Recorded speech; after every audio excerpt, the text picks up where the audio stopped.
En este video vamos a presentar o estableceremos algunas reglas en forma de teoremas que serán de utilidad en la graficación de funciones. Para ello vamos a empezar primero con la definición número 4, que nos dice cuándo una función se le va a considerar creciente o se le va a poder llamar que es decreciente. Y esta definición número 4 dice lo siguiente: una función f se dice creciente en el intervalo abierto de a, b, si al evaluar la función en un punto x2 resulta ser mayor que la función evaluada en otro punto llamado x1, con la condición de que x2 sea mayor que x1, o sea que x2 se encuentre a la derecha de x1. Y además de que x1 y x2 estén en ese intervalo con el cual estamos trabajando. Sin embargo, se puede decir que una función es decreciente si al evaluar la función en ese punto x2 resulta que esta cantidad numérica es menor que la función evaluada en el otro punto llamado x1, igual con la condición de que estén en el mismo intervalo y además x2 sea mayor que x1, o sea que esté a su derecha. Gráficamente sería esto: imaginen ustedes que están en esta posición. El intervalo a, b va a ir desde aquí donde está punteado hasta acá, es el intervalo. Y este punto en rojo que estoy señalando lo voy a llamar x1, y este punto que está aquí lo voy a llamar x2, ¿vale? Entonces, la función dice que si ustedes evalúan la función en el punto x2, les va a dar lógicamente esta altura. Recuerden que la altura que hay del eje x hacia nuestra curva que representa la función, hagan de cuenta que esta curvita la representa f de x. Esta altura siempre nos las va a dar la función o la regla de correspondencia evaluada en el punto correspondiente, que aquí es x2. Y si evalúan esa misma regla de correspondencia en el punto señalado con x1, nos va a dar esta altura. ¿Qué altura es más grande? Lógicamente la altura que estoy remarcando en esta parte. Esta es más grande. O sea que f en x2 es mayor que f en x1. Y además vean cómo x2 está a la derecha de x1. O sea que x2 es más grande que x1. Se cumple la condición de que x2 sea mayor que x1. Y si notan ustedes, efectivamente, como las alturas se van incrementando, podemos observar cómo la gráfica va creciendo. O sea, se va creciendo conforme vamos hacia la derecha. Y a eso se le considera una función creciente. Caso contrario, este es el punto x1 y ahora este es el punto x2. Y esta curva sigue siendo representada por f de x. Si yo evalúo a f en x2, o sea, nos va a dar esta altura. ¿Se dan cuenta? Esta pequeña altura nos va a dar, porque ese es el punto x2. Y si yo evalúo esa regla de correspondencia de f de x en x1, me va a dar ahora esta altura. Si los comparan, ¿qué altura sería más grande? Lógicamente esta altura. ¿Y esta altura a quién le corresponde? A f en x1. Es decir, que como es más grande esta cantidad, podemos decir esta cantidad es más grande que f en x2. O lo que es lo mismo leerlo como f en x2 es menor que f en x1. Pero vean ustedes cómo se mantuvo que x2 es mayor que x1. O sea que x2 sigue estando a la derecha de x1. Son las condiciones de que x2 siempre esté a la derecha de x1. Pero como aquí las alturas van disminuyendo, vean cómo la gráfica va descendiendo conforme vamos hacia la derecha. Entonces a esto se le conoce como una función decreciente. Y esto es básicamente lo que dice la definición 4. Pasemos ahora al siguiente teorema. Ya que aprendimos cuando una función es que se le puede decir creciente o decreciente, el teorema que está mostrado, que está señalado con el teorema número 7, muestra cómo se puede utilizar la derivada para determinar los intervalos en los que una función podemos decir que es creciente o que es decreciente. Y el teorema 7 dice lo siguiente: sea f una función que es continua en el intervalo cerrado a, b y derivable en el intervalo abierto a, b, nos tiene dos conclusiones. Primero, si la derivada es positiva, o sea mayor que 0, para toda x en un intervalo, entonces se puede decir que la función es creciente en ese intervalo. Pero si la derivada es negativa para cualquier valor de x en este intervalo, entonces se dice que f es decreciente en este intervalo cerrado. Resumiendo un poco, nos está diciendo esto que si tenemos una derivada que al evaluarla, hagan de cuenta ustedes, tienen un intervalo que va a ir desde 3 hacia 10. Si tienen una derivada y la evalúan en cada uno de los puntos que pertenecen a ese intervalo, por ejemplo 3.7, 4, 8.9, 9.8, etc., siempre les va a dar una cantidad positiva. Entonces se dice que la función original va a ser creciente en este intervalo.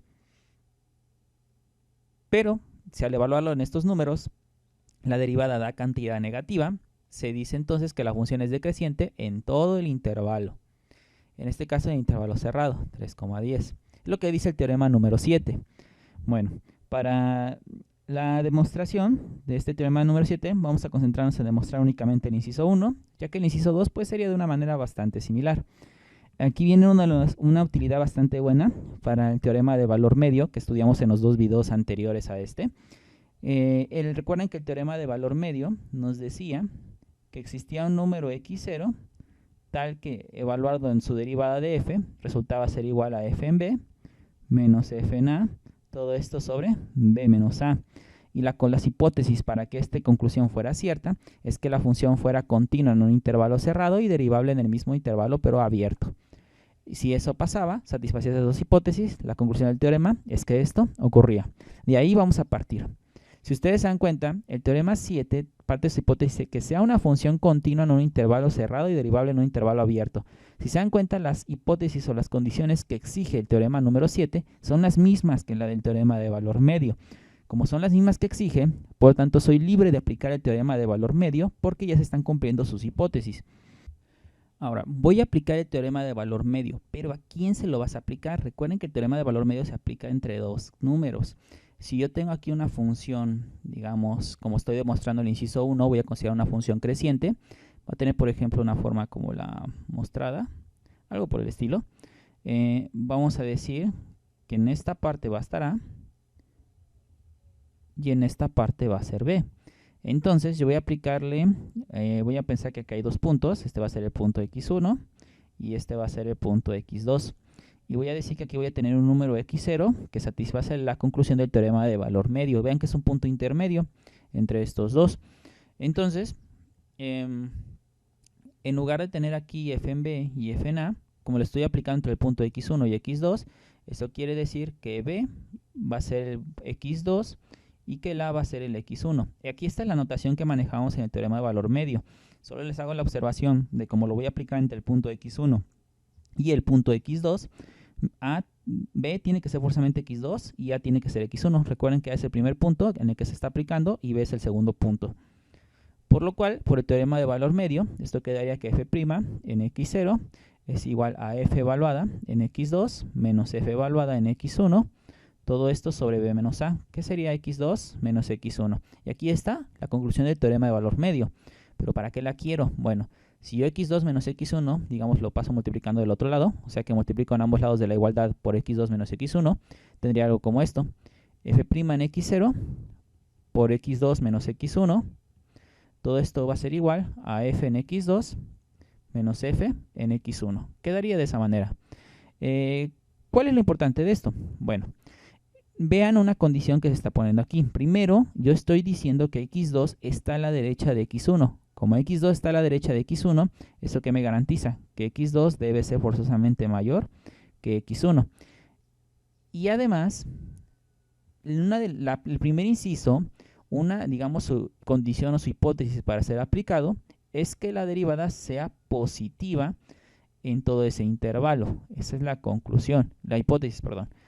Lo que exige la condición. Por lo tanto, como x0 es un punto de este intervalo, f' en x0 también es una cantidad positiva.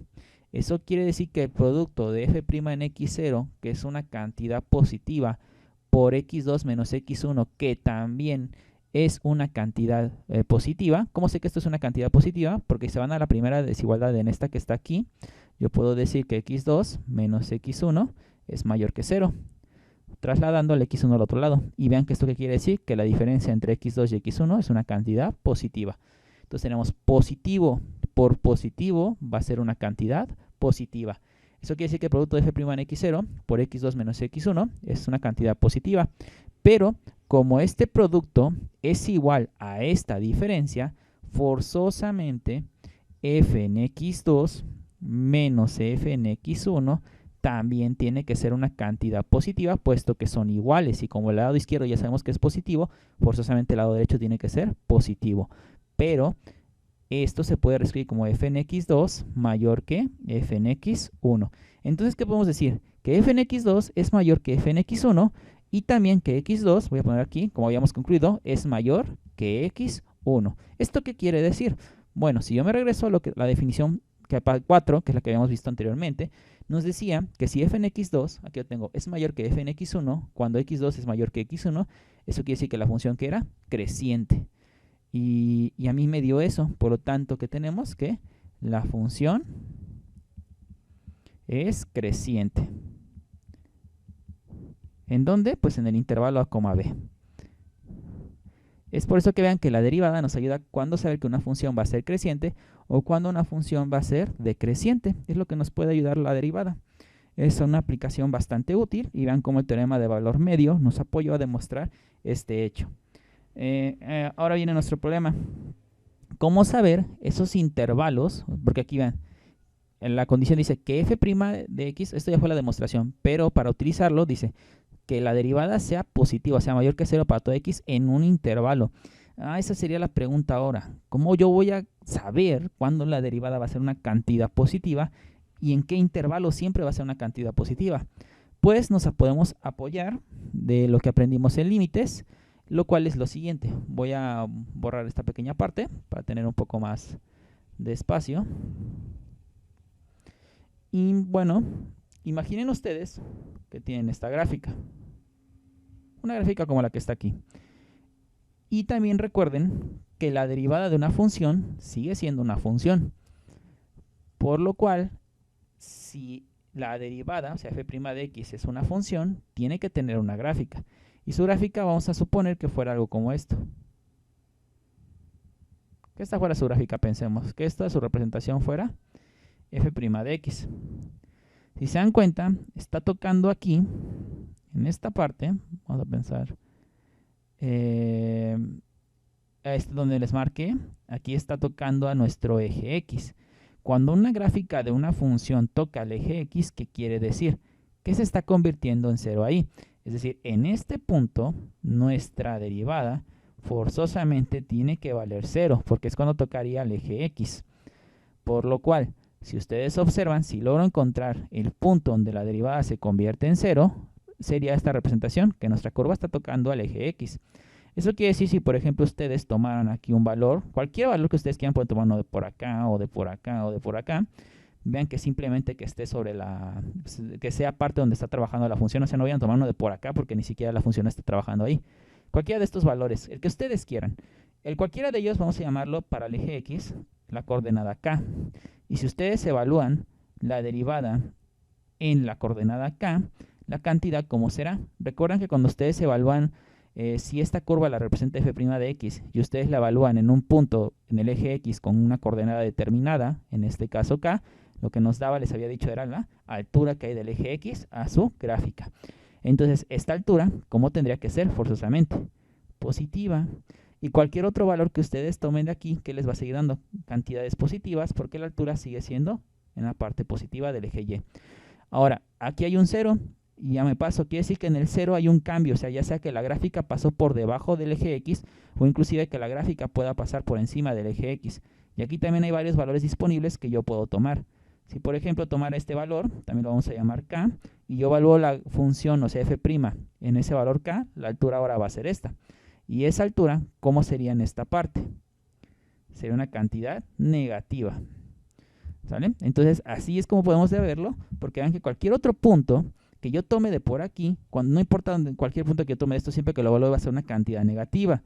Así que si yo logro encontrar los ceros de la derivada, o en otras palabras, donde la derivada es de 0, para saber dónde toca el eje x, para saber si hay un cambio de signo, al tomar solamente un valor k y evaluar nuestra función, podré saber si la derivada ahí siempre es positiva o si la derivada siempre es negativa.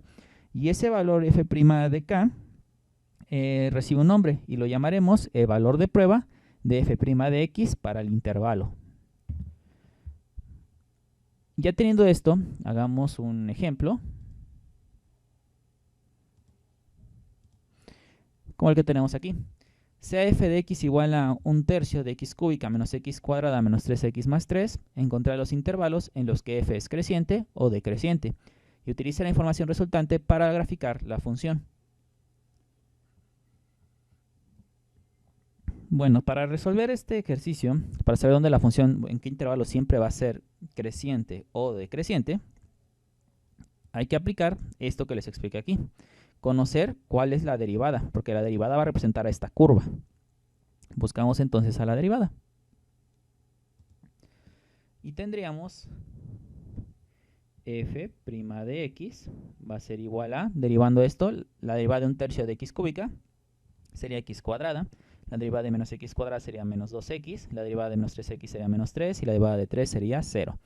Ya sé cuál es la gráfica, digo cuál es f' de x, por decir algo f' de x sería esta curva en color azul.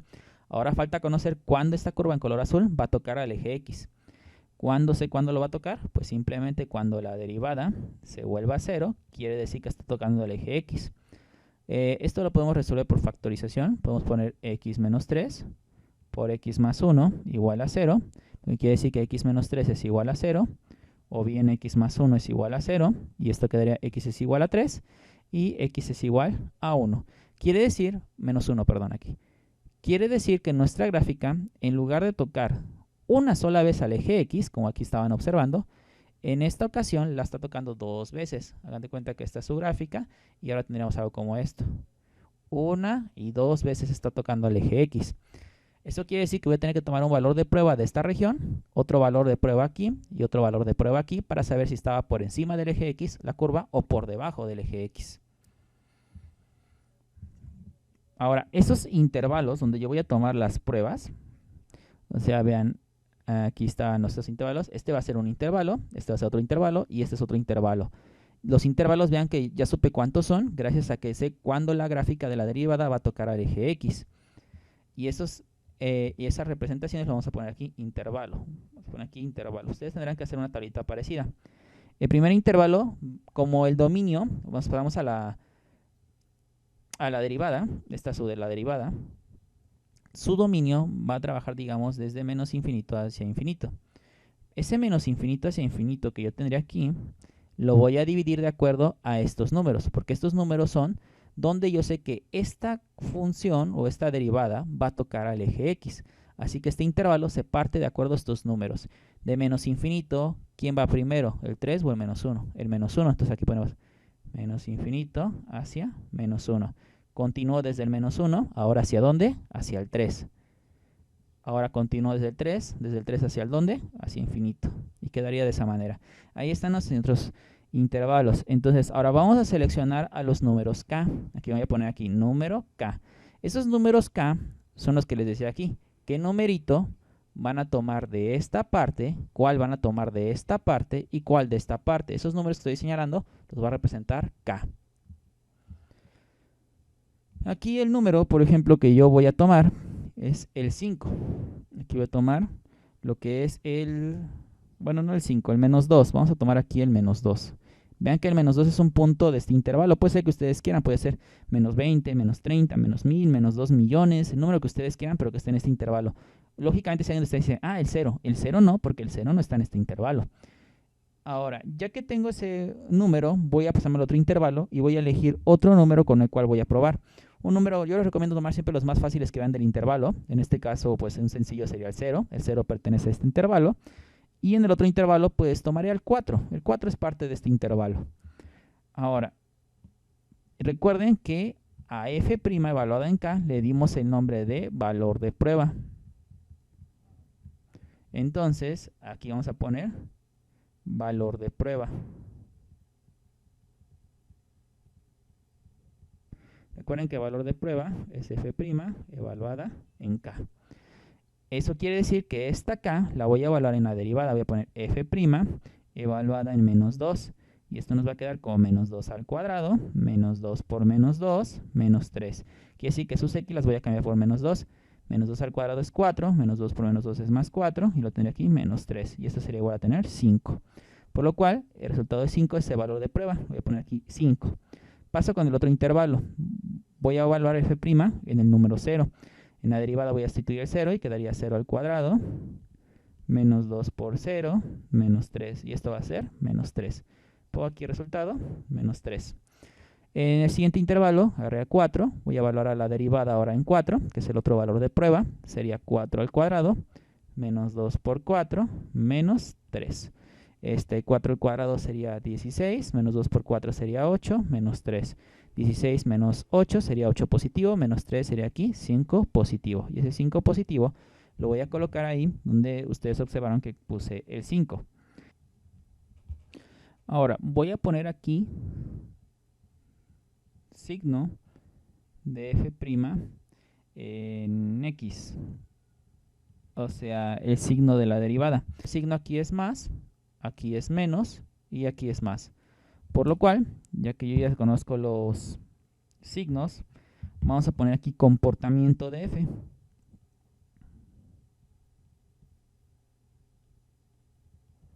Comportamiento de nuestra función, de la función original, no de la derivada. Porque recuerden que en esta parte, si yo valoraba cualquier punto de aquí, la altura era una cantidad positiva, y a cualquier punto que valoran esta parte, la altura siempre iba a estar por debajo del eje X, lo que quiere decir que es negativa, y aquí la altura siempre iba a estar por encima del eje X, o sea que iba a ser positiva. ¿Eso qué quiere decir? Que los intervalos, de acuerdo al teorema número 7, donde la derivada fuera positiva, la gráfica iba a ser creciente en ese intervalo, y donde la derivada fuera negativa, la gráfica iba a ser decreciente en ese intervalo. ¿Pero qué gráfica? La original, no la derivada. Por lo cual, en esta parte podemos concluir ya que como aquí es positiva la derivada, la función original que sería creciente. Creciente en el intervalo que va a ir desde menos infinito. Pon aquí desde menos infinito hacia menos 1. Aquí va a ser decreciente. Decreciente en el intervalo de menos 1 hacia 3. Y aquí va a ser, como es positiva, va a ser creciente. Creciente en el intervalo de 3 hacia infinito. Y ya con eso podemos conocer el comportamiento de la gráfica de nuestra función. Por lo cual, ahora para representar su gráfica, debemos observar lo siguiente. Primero, la función original es un polinomio. Y sabemos que el dominio de un polinomio es todos los reales. Así que su gráfica debe abarcar todo el eje X, porque todo el eje X abarca, es lo que representa todos los números reales. Y debe ser también continua. Continua debido a que es un trazo ininterrumpido porque es un polinomio. O sea, la gráfica tiene que ser así un trazo continuo sin interrupciones. En ningún momento debe aparecer un salto como esto que está aquí, donde no hay nada. Debe ser un trazo continuo porque es un polinomio. Bueno, también hay una parte que se me estaba pasando a decirles, es que cuando ustedes estén sacando los ceros de la derivada, o sea, donde la derivada intersecta, chequen bien que la derivada sea continua para que no se que vaya a tener un salto como el que estaba diciendo. Bueno, ¿qué más? Como la derivada de un polinomio, en este caso el que he mostrado, fue otro polinomio, quiere decir que la gráfica va a ser suave, porque va a ser derivable en todo ese punto del intervalo. O sea, no va a haber ningún pico, de repente un cambio brusco, o sea, una punta como esta, no debe haberla. Y además, desde menos infinito a menos 1, nuestra gráfica tiene que ir creciendo, creciendo, creciendo, pero cuando llega a menos 1 a 3 tiene que ir disminuyendo, y cuando llega otra vez al 3 y pase al vaya hacia infinito, va a tener que volver a crecer nuestra gráfica. Esas ideas son las que tenemos aquí. Vean, cómo entre menos 1... Bueno, primero vean cómo es una curva suave, o sea, no hay ningún pico, como ustedes lo pueden apreciar. Y además es un trazo continuo, o sea, no hay ningún tipo de interrupción. Y desde menos infinito hacia menos 1, o sea, el menos 1, que era el primer intervalo que nosotros habíamos dicho, la función era creciente. Pero al llegar al menos 1, en este caso vean, si seguimos la escala, el menos 1 puede que esté por aquí. O sea, vean cómo desde menos infinito, desde acá va el menos infinito, va la gráfica creciendo, creciendo, creciendo, creciendo, creciendo. Llega al menos 1, vean, como ya habíamos dicho, y a partir del menos 1 que nos había dado nuestra tablita que iba a pasar con la gráfica original, empezaba a disminuir desde menos 1 hacia el 3. Entonces, veo que voy de menos 1, aquí está el 3 para que lo grafique. Vean, llego al menos 1 y desde menos 1 empiezo mi descenso, empiezo a decrecer, bajo, bajo, bajo, bajo. Ya llegué al 3, ¿qué pasaba del 3 en adelante? Según mi tabla, empezaba la función a ser creciente, a crecer. Y efectivamente vemos cómo se comprueba que la función empieza a crecer. Bueno, espero que haya quedado todo claro. Por este video es todo.